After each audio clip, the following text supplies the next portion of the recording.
me get remiked here. This is quite a setup you have. I know. We have such a great production team, without whom none of this would be possible, that's for sure.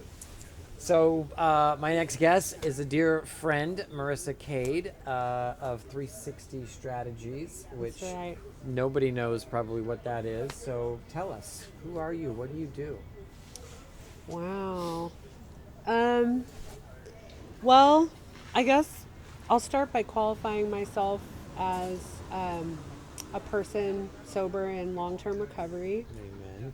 with a history of substance use disorder and then death and homelessness in my family. So I come from a lot of lived experience. I myself, I didn't realize that I had once been homeless because I was too drunk at the time to notice. But I was living to that. in my ex-husband's unfinished attic on a futon mattress, which most people would realize is like not really a positive living environment Right. of choice. Right. So Not a good trajectory for your life. yeah. And really what happened is a lot of loss, and my sister was somewhat missing. We knew she was in the greater Bay Area on the streets with her addiction, and my brother had passed away. My father passed away from complications due to alcoholism. Wow. And I managed to keep working through most of my addiction. A lot of bouncing around, as you might imagine, but basically became an advocate first for foster kids, and then later that sort of blossomed into what I'm doing now, which I'm a lobbyist. So Strategies 360 is a lobby firm, basically. Yeah. Some PR stuff too, but Okay. predominantly government relations, and that's what I do. And I have the honor of representing Sober PDX, which is a loose affiliation of a motley crew of executive directors, including yourself, who work on recovery services in the Portland area and who got together with the primary purpose of bringing more recovery services to bear in the conversation about homelessness. So needed. So important. And all this, in my recovery journey, I also found a relationship with a power greater than myself, who I call God, and that led me to Jesus Christ. And here I am, a practicing Catholic lobbyist, which is weird. That is rare. I'd say rare. In Oregon, one of the most unchurched. In Portland, Oregon. Yeah, one of the most unchurched places in our country. So, but it's been beautiful, and it's just awesome to work with folks like yourself who do so much to serve the community. So Likewise. So I have to reflect on a memory I have in our getting to know each other. I'm down at the Capitol, right? I was asked to come down and testify on a couple of recovery bills. And that experience for me alone was like super odd, because it was like my first time at the Capitol for that purpose. And I immediately run into not Commissioner Myron anymore, in the parking lot, right? Right. And then I walk in and I run into Tony V of 4D, Yeah. and then I see you, and I'm like, I also had a meeting with Representative Nguyen for something totally unrelated. Yeah. And it was like this weird, all my friends from Portland are down We're there at the state capitol. Yeah. And then to make it even way weirder and cooler, you like bring me into Rob Nose's office. You're Right. like, come with me. I got to go ask Rob for $16 million or whatever it was. And I'm just sitting there going, is this how it works? Yeah. And you like totally walked me through it and Aw. explained it, and that was fun. Yeah, I think people, well, Oregon is a different, every state is different. So our state legislature has what's called a civilian legislature. So people hold a day job, and their service as a legislator is meant to be in addition to their regular Joe Schmo life. I didn't know that. Yeah, and it's a non-professionalized legislature is another way that it's kind of categorized. Okay. And what that means is it's part-time, That's questionable, but it's Okay. part-time. And the legislature only meets part of the year on the odd year Okay. and 1 month in the even numbered year. Okay. We have a biennium budget in the state, and so that flow is just part of why it's so accessible and casual and friendly and open, is because it's a citizen legislature. Okay. So in states like California, it's much more, it's what's called a professionalized legislature, and it's like their timeline is different, it's longer, Okay. it's more involved, and it's more formal. Those are more career politicians. And those are more career politicians. Got it. So it's Okay. just a different animal. Okay. But yeah, I love bringing people to the Capitol. I always tell people, welcome to your Capitol. I think it's just great to remember that it is the people's house, and that is true in every state, whether you have a formal legislature or an informal legislature or citizen legislature. You should always feel comfortable visiting with your legislators and sharing with them your thoughts Yeah. about things, because they need to know. Yeah, I They don't really think need to we know. do that enough. Or not Yeah. enough people actually spend the time to learn the process and learn how to advocate and change policy. Yeah. Right? Like, I mean, for me and you, obviously, recovery being a super important piece to our personal lives Yeah. and professional life, I didn't realize how much power and influence we actually have to make Right. change. You just start talking. Yeah. I mean, just conversations like we're having, and all the many conversations you've Right. had the joy of having in Right. this last 24 hours. It's like, it's what makes stuff happen. It's all it takes, really. Yeah. It takes time too. You have to be does. patient. Investment. Yeah, I think we're really excited. So the coalition, I'm so grateful that you're at that table. Yeah, tell us about Sober PDX and the Yeah. coalition, which I feel privileged to be a part of. Yeah, it's a really incredible group of executive directors, most of them with, I would say 95% of them with lived experience, including Yeah. homelessness, incarceration, etc., recovery, who are currently lead decision makers at the organizations they represent, providing services to folks. So it's that give back So good. mentality that recovery is so well known for and prioritizes. So I think we've had it's been rough. I Sure. think the conversation about homelessness has been a lot of concern about being nice. There's been a lot of concern about being nice, about not wanting to offend, pressure, or coerce anyone ever. And when I look around the table at the folks who we serve with, half of them got the nudge from the judge. It wasn't like Right. they just one day were like, you know what, I'm going to walk myself into treatment. Right. They needed some. I'm going to change for the better. Yeah, I mean, Right. we all had to make that decision Yes. for it to work. Right. But when faced with life's choices, like, what am I going to do? Am I going to keep sleeping here? Am I going to go to jail for the whatever infraction? Or am I done with this? Right. And then there's that, like, you start and you think you're ready and you're like, never mind, back out and do the loop again. And it's like, we don't want to offend people by telling them that, like, hey, this decision to continue to intravenously use drugs on the sidewalk is like, we're not going to just let you do that.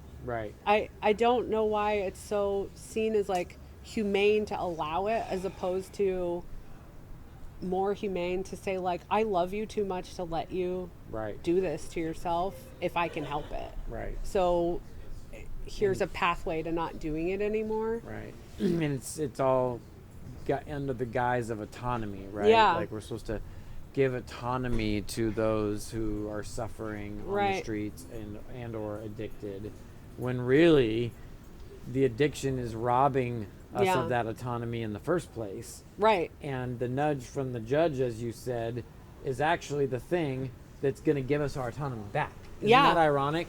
Oh, that reminds me of, like, the general misconception about Christianity. Like, there's so many rules. Why would I Right. like subject myself to arbitrary rules Right. from like some supreme being that I don't see. They're not arbitrary rules. They're not. No. They're rules for the maximizing of your human dignity and your experience of living life And that is flourishing. a gift. Of flourishing Yeah. for all. For all. Right. Maybe good. it's not I about you, you never know? made that connection there. It's That's like, good. I had a sponsor early in my sobriety being like, oh, I don't know. I was trying to make a decision. Mm-hmm. I'm notoriously crap at making decisions Mm-hmm. given my history and pattern. Sure. Having all the wrong priorities, chiefly myself as my priority at all times, and Right. like my comfort. Right. And I was parenting and in a, divorce relationship with a co-parent. And I was thinking about myself in my decision making, and my sponsor was like, well, I don't know, maybe you should put that little girl in the middle of your decision making and figure out what is best for her. Ouch. And I was like, whoo, okay, yeah, I probably should do that. Mm-hmm. It's so embarrassing to say, but that's what addiction robs from us, Yeah. is our ability to see beyond ourselves, Yeah.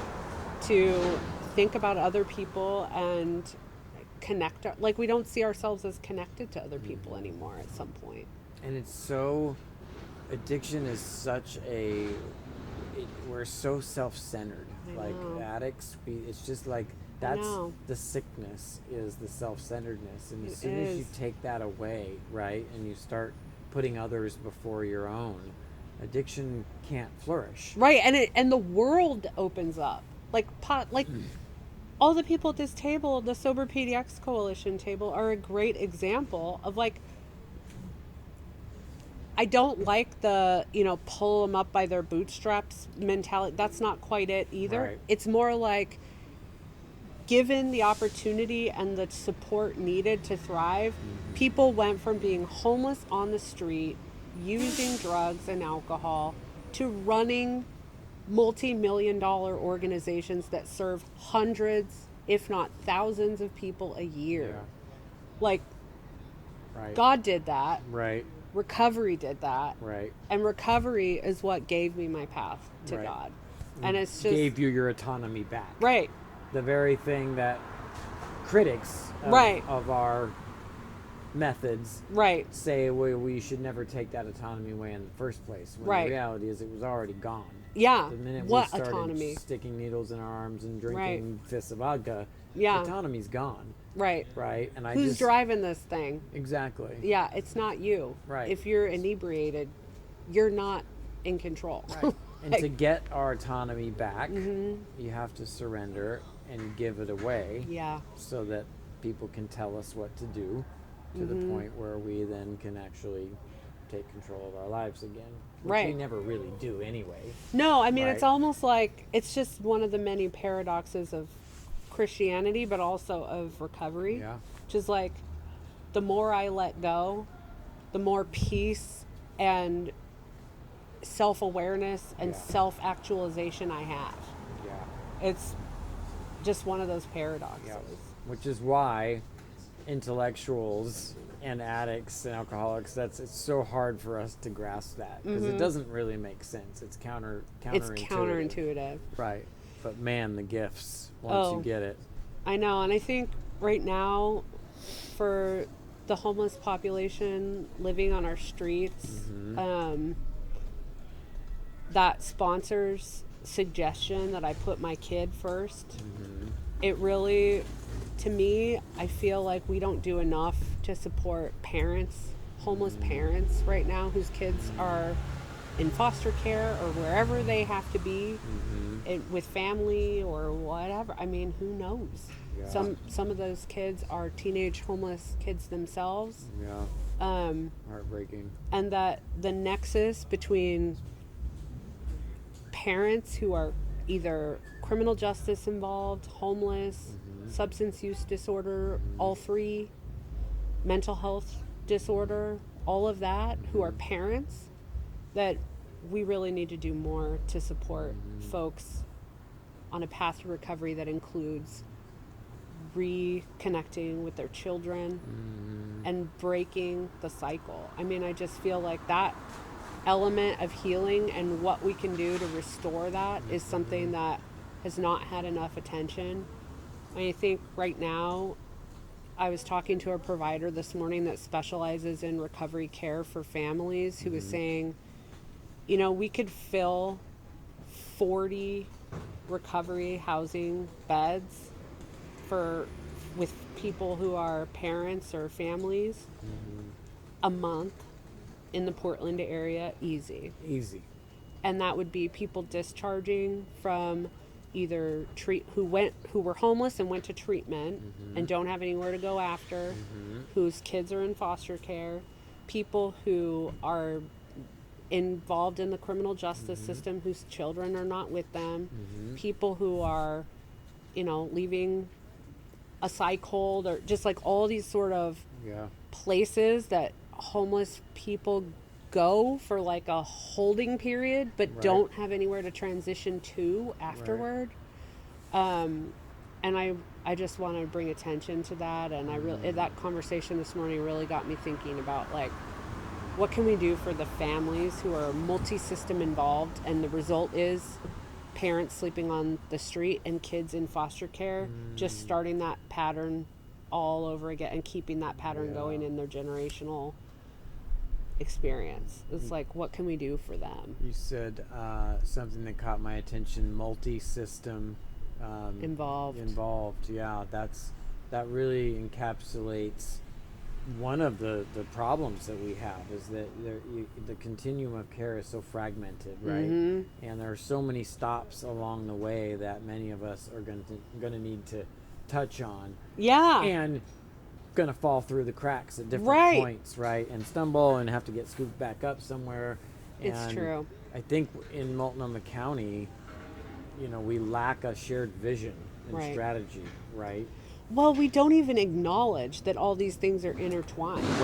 That like one guy on the corner might have a parole or probation officer and a rap sheet, a diagnosed mental health or behavioral health condition, or dual, or both, a kid in child welfare, and, you know, all of the above, a physical health concern or diagnosis as well, and like, depending on which of those doors you walk through to start a journey of recovery, the services you're offered are different. Maybe the same providers, but it's under a different funding stream, a different pathway, a different this, a different that. But it's like, you're the same guy. You could go in through a different door and get a different offer. And it's just so strange that we don't have a holistic and coordinated way of talking to each other across those silos. So true. It's another thing that needs to change. And I had that talk with Sharon Myron yesterday. You know, where is it going to take to accomplish that, right? Like who needs to get fired and who needs to get hired or elected, right, to really see that change? And I think many of us have an answer to that. But that's a question that I think the voters need to really ask. You need to look around and say, is what we're doing working? No. Right? There are pieces of it that are working really well. Right? There are a lot of the group members of the Sober PDX are doing it very, very well. But even we are somewhat fragmented. I mean, I didn't know half the people. Or how to get a hold of them. Until, you know, now. If you need something, I know. And it's like, there's a sunk cost fallacy. Like, oh, we've spent so much money building this program and this pathway and this technology over here, and we use this over there, and they're all separate, and we spent so much time and money on these separate things that we can't just scrap it all and do something combined. That's fake. I mean, in my spiritual practice, that's a lie from the enemy. And like, isn't it convenient to keep us divided? Because what do you think would happen if we weren't? Exactly. I mean... And the cost of not changing which is where we see ourselves now, Right. is far greater. I mean, I can't remember the numbers because they're too obscene to actually remember, but I mean, we're spending $1 billion. $1 billion over the last 3 years or whatever it is. I Yeah. mean, and we have, the SHS money alone Yeah. is enough, I believe. If Yeah. properly invested and used, is enough to really make some change. Well, I think part of the problem is defining the problem. Right. So, like, certain elected officials, organization leaders, etc., define the problem differently than what maybe yourself and our coalition or some others would define it as. Right. So I think one of the problems is we've got two parallel crises going on and people are conflating them, elected officials and decision makers included. Right. So we have a housing affordability and like a general affordability and like depression of the middle class. Yep. Exploitation of the poor. We have like a problem with Yes. poverty. Yes. And we have an addiction, Mental health crisis. Yes. acute homelessness problem as Right. well. And they are not the same problem. Right. They both exist.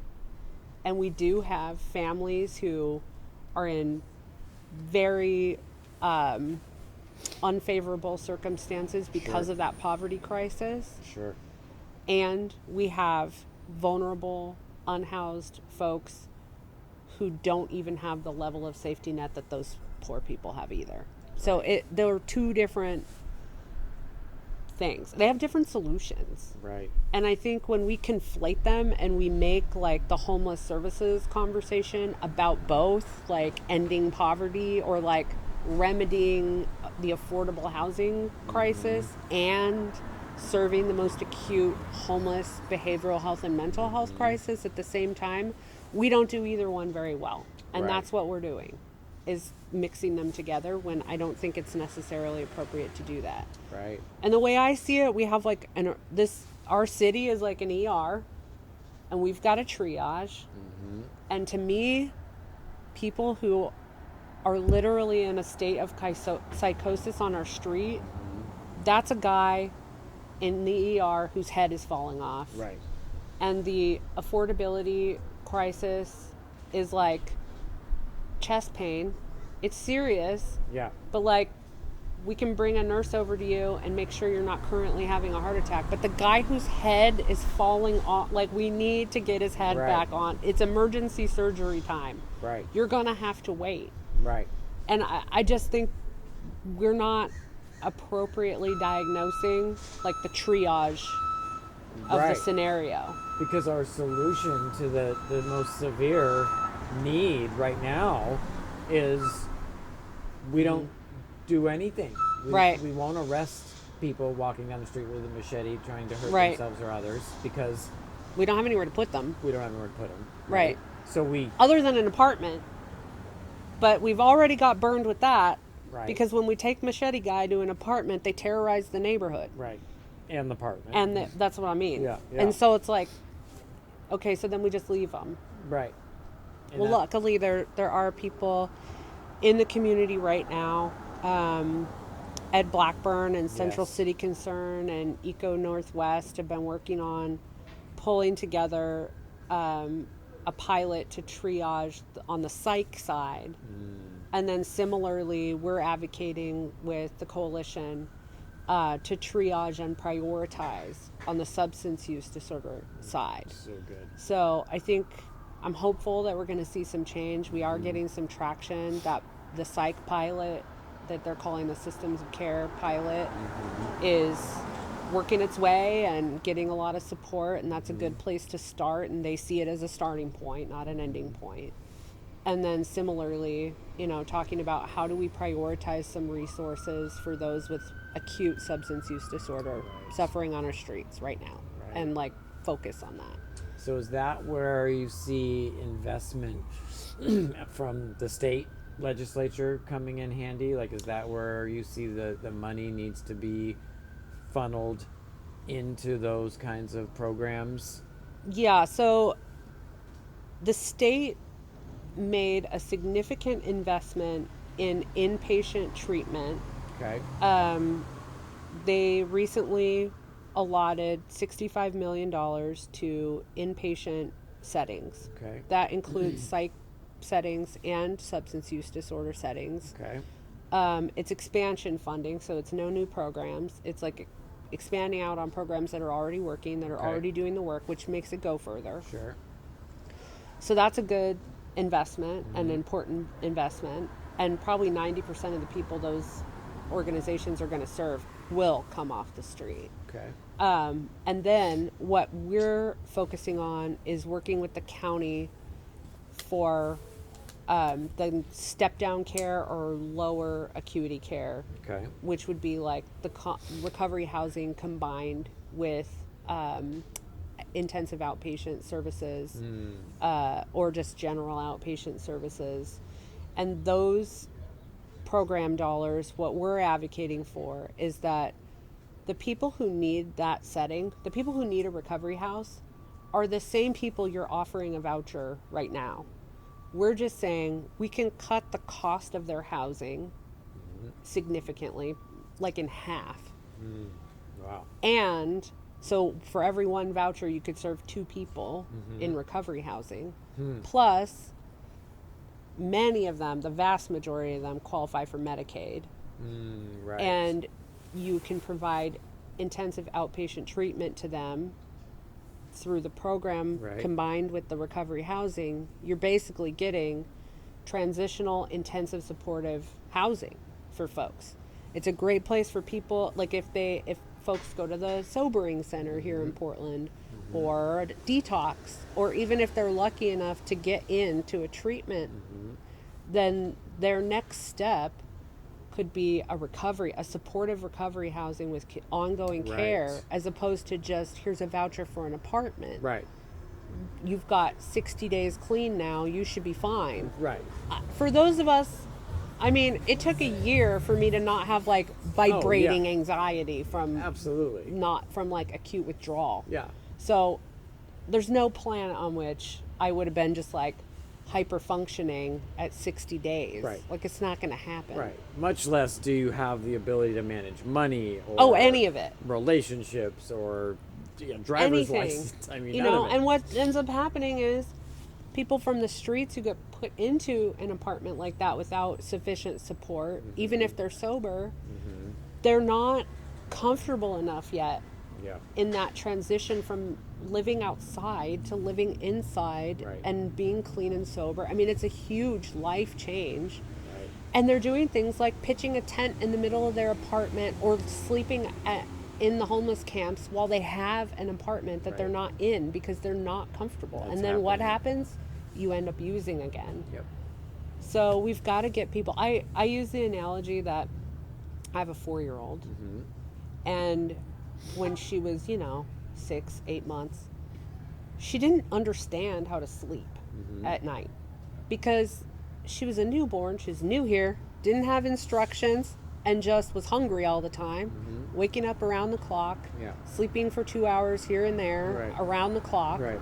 And at some point, you have to teach your kid how to sleep at night, how to eat enough during the day so that you can sleep at night, Right.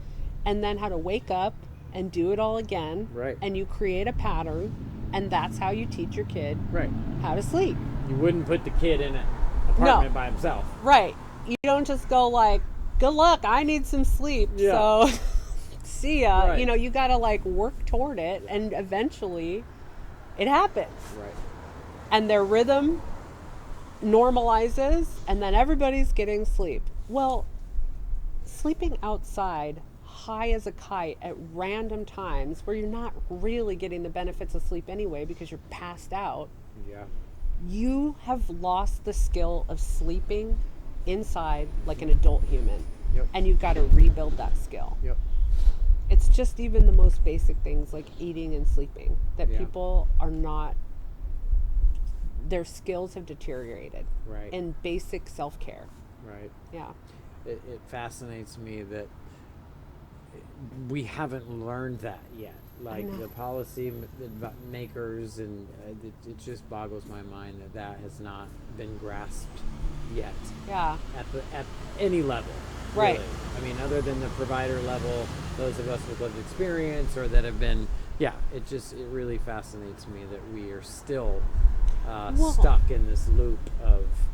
And the loop is self-fulfilling and like self-repeating as well, because another part of what happens is we lose casework staff and like support staff and all that stuff. People, it's just there's a revolving door of people getting burnt out, because what we're asking them to do is take a homeless person, evaluate with their participation what they need, and then not be able to give it to them. Right. Give them something else, hope that it works, try to piece something together for them. If you even have anything to offer them at all, over and over and over and over again. Yeah. And we expect them to keep doing that job. They know. Right. Outreach workers know. Yes. They need a whole caddy of options to offer people, from the very most acute in a number of settings all the way through and everything in between, or they're not going to be able to get people on a successful path. Exactly. And we're just churning through staff and people and burnout. Oh, yeah. Yeah. And in fact, my next guests are outreach workers. Oh, good. I don't know if you know PDX Peers, Charity and Lexi. They are going to come on and we're going to talk about that. Yeah. Exactly. Yeah. The amount of resources that they need to be successful, and the amount of time that it takes to get to know the people they're serving and then walk them through the continuum of care. That's another thing too, is like the fee for service model that we force so many recovery service and other service providers into, where they're penalized for having or maintaining open beds, when really we need to have a bevy of open options in order to move people along in the continuum or be successful at all. Like, if you don't have any spaces available, where are you going to put people? Right. So it's like, what are you talking about? Exactly. Like, if every bed was full, then what do we do? Then we need more beds. And if they're not full, good. Let's keep that flow moving. And I mean, I don't mean to an absurd level, but I'm just saying, like, you need some open beds and you need that flow to be moving along so people can move to their most appropriate level of care. Yep. I mean, we see that internally in our little microcosm. There's always that juggling of what do we do with the limited capacity we have.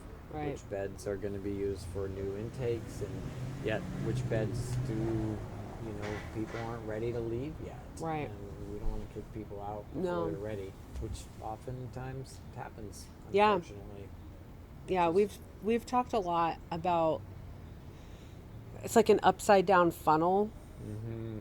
And people get clogged in more acute kind of settings because there's not that next rung, there's no availability. Right. And we're going to keep having that problem if we don't build out the capacity. And we just have to be smart about it too.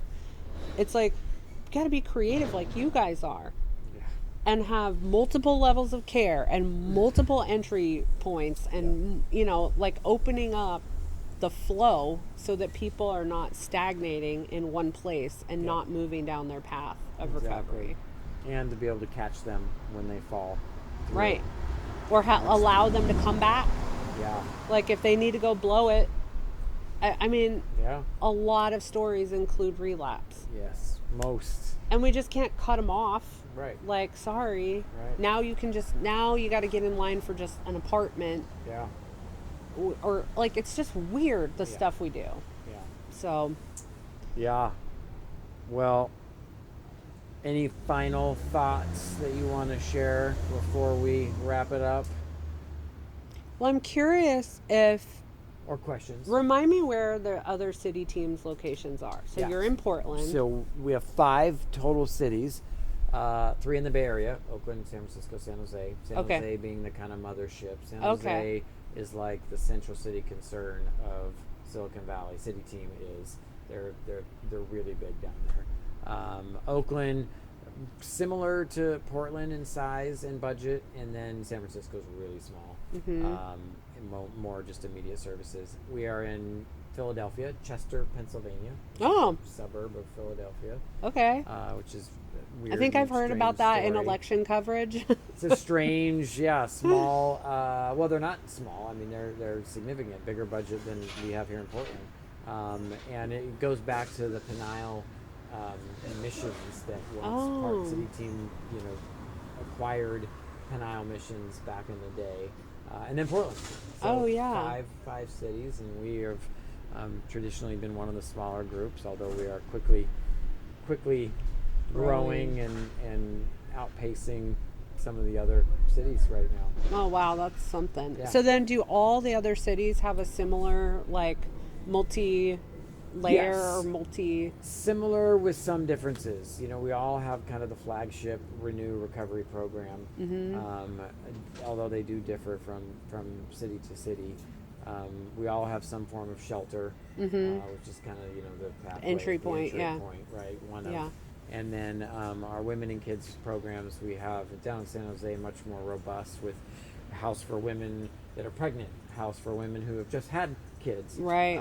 a house for women for addiction, women without addiction. So it's really robust, and we're just catching up to that here with our new women and kids program in St. John's, which is sort of a catch-all for women with kids in general right now. So we're still How many beds is that one? in St. John's. Yeah. It is 9 rooms. I believe we have 18. Well, I think we have 20 something beds, but we can house up to like 18 women, depending on the kid to women ratio. Oh, right, yeah. That's in the house, but I think the capacity is 18. Is what we call it. Yeah. And does that one have a shelter, or do No. those folks come from other shelters or this shelter? We get a lot of transitioning out of incarceration there. A lot of referrals through the court system, a lot of word of mouth. So it's a mixed bag Yeah. on how people come in. Interesting. And it's new. We're only in the second year there, so we're still figuring out what is the best. We just hired our 3rd staff person up there, and she is a graduate of the Portland Rescue Mission's Shepherd's Door. Oh, yeah. So she comes from that very structured discipleship recovery program model, which is something that we're obviously a big fan of here, because discipleship is synonymous with recovery and service, right? If you're following Jesus, you're not out there using drugs and committing crimes, right? Right. Like, you can't do both. I've tried. Yeah. It doesn't work. No, It I haven't doesn't actually work. tried, but Yeah. it just doesn't work. So No.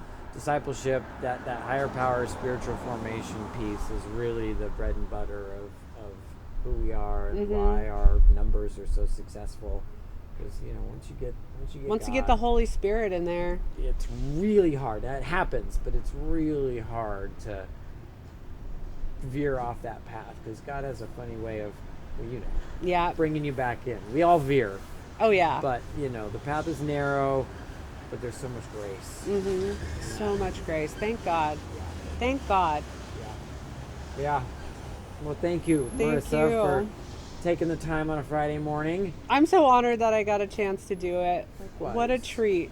Yeah. Yeah. And I'm Good looking job, forward Lance. to our next Sober PDX gathering, which I think is next week. or the I week think after. so. It's I coming mean, up. I don't know. I don't have my calendar in front of me. I live by my calendar. I couldn't read I have it no if memory. I had it open right now anyways. Yeah. Yeah.